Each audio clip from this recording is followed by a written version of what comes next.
If you're just getting started in sim racing or you want to give the gift of racing to someone else, your search to find the best sim racing wheel for under $100 is over. You heard that right.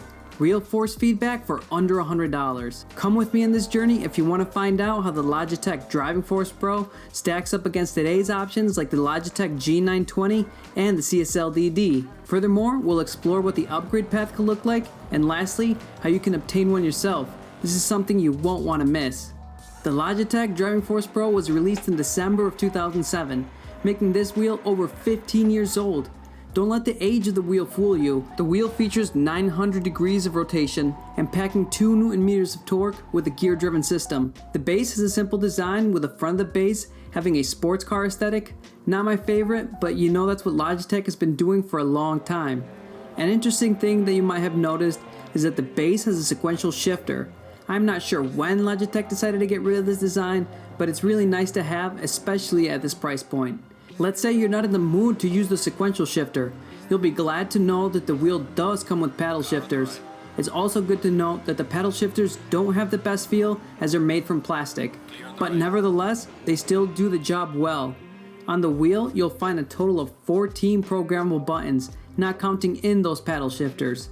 Mounting the wheelbase is as easy as can be. All you need to do is tighten the knobs and the wheel is safe and secure. This particular mounting solution has been used for a very long time and for good reason, as it's withstood the test of time. If you end up getting your hands on one of these models, you'll want to know that the pedals it comes with are not the best. The pedals are made out of plastic and are driven by potentiometers, which means you'll have to keep in mind the distance you're pressing down, unlike load cell pedals, which are driven by the force imposed upon them. In my opinion, the pedals sit too close to one another, which can be uncomfortable if you're going to be driving for a long period of time. This is one of the drawbacks of getting your hands on this model, but be rest assured that there is a simple solution. I'll mention this later on, so stay tuned. So how does this compare to its older brother, the Logitech G920 and the CSL DD? To start things off, the Logitech G920's wheel is made out of leather, which gives it a premium feel, while the Driving Force Pro's wheel is made out of synthetic rubber, only made to look like leather. Moreover, the G920 has more connection ports, which allow you to add Logitech's manual shifter, saving you an additional USB port, while the Driving Force Pro only supports the pedal connection. The G920's dual motors improved upon the design of the Driving Force Pro, which only had one motor. Having the dual motors improved the force feedback felt, giving me slightly more detail as compared to the single motor. Both the Logitech G920 and the Driving Force Pro are gear-driven systems, which means you might feel the teeth of the gears grinding against one another when turning the wheel. This is definitely less pronounced in the G920, however, this doesn't mean you can't be consistent with it. There is a reason why a lot of people still have these as a backup. Additionally, the G920 has a total of 12 programmable buttons, excluding the shifters. Lastly, the G920 improved upon the pedal design by now having a clutch pedal, as well as having an improved brake pedal, which gets slightly harder the further you press down on it. The differences don't stop there. As you can see with the G920 pedals, they now have metal faces which can be moved to your liking. If for any reason you're finding this video helpful, please leave a like down below as it helps spread the word on budget sim racing gear, which is necessary to help grow the sim racing community. Right now, you're probably thinking, the wheel has a lot of cons compared to the newer versions, why would I end up buying the old model? Don't worry, I'm here to answer that. If it's your first time getting into sim racing and you don't know whether or not you'll enjoy the hobby, or if you're buying this for someone who's younger, this is the perfect way to start because of its price point. Coming from someone with a CSL DD, the Driving Force Pro still holds its ground. Comparing it to the PXN wheel, which is one of the cheapest wheelbases on the market, the PXN wheel doesn't even come close, as it doesn't even have real force feedback or a gear-driven system. If any of you have tried out the PXN wheel, I want to hear about your experience down in the comments below. I'll tell you about mine. When I was first getting into sim racing, I didn't do much research on older models of wheels. I just wanted something that was going to get the job done. I ended up buying the PXN wheel thinking it was going to be the best thing since sliced bread, but I was only disappointed with the lack of functionality. I ended up doing more research on wheelbases and decided to buy the G920. But if I could go back and save myself some money, I would have purchased the Driving Force Pro. If you have the PXN wheel and want something new on a budget, This is really the best option in my opinion, and trust me, you'll feel a night and day difference once you switch. Now speaking of how this compares to the Fanatec CSL DD, well, there's only so much we can compare given the price disparity.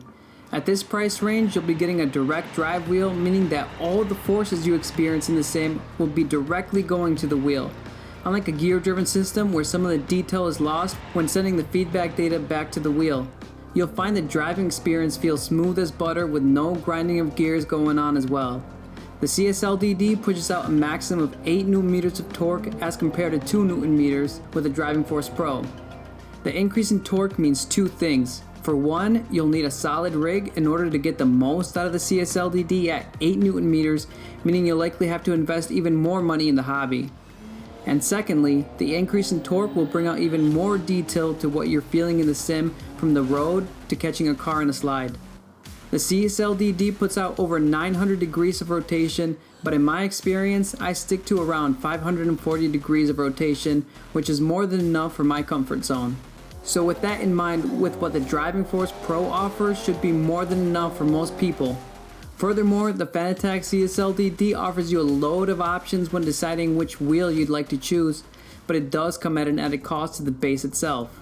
If you're interested in learning more about the Fanatec CSL DD, be sure to watch the video here for a full review. Lastly, compared to the Fanatec CSL DD, both Logitech wheelbases have the potential of getting loud. So you might want to keep this in mind if you plan on doing most of your sim racing at night. A very important thing to know here is that if you're planning on using the Driving Force Pro on PC, you should have no problem setting it up, with the only issues coming in with consoles as it is no longer supported. If you're not sure whether or not you can be consistent in the sim with this older model, let's have a look at the following lap times I have achieved with the Driving Force Pro, the G920, and the CSL DD in my favorite sim racing title. For consistency purposes, I have used the CSL pedals when using the wheels. I was genuinely surprised by the following results. I ended up with a lower average lap time with the Logitech Driving Force Pro than the G920. As you can see, the difference is less than 5%, so you can say that they perform about the same. What do you guys think about these results? Do you find them surprising? Let me know in the comment section down below. One of the other tests that came to mind was testing out the wheelbase in BeamNG. Cranking up the force feedback up to 200% and you can feel the driving force come to life.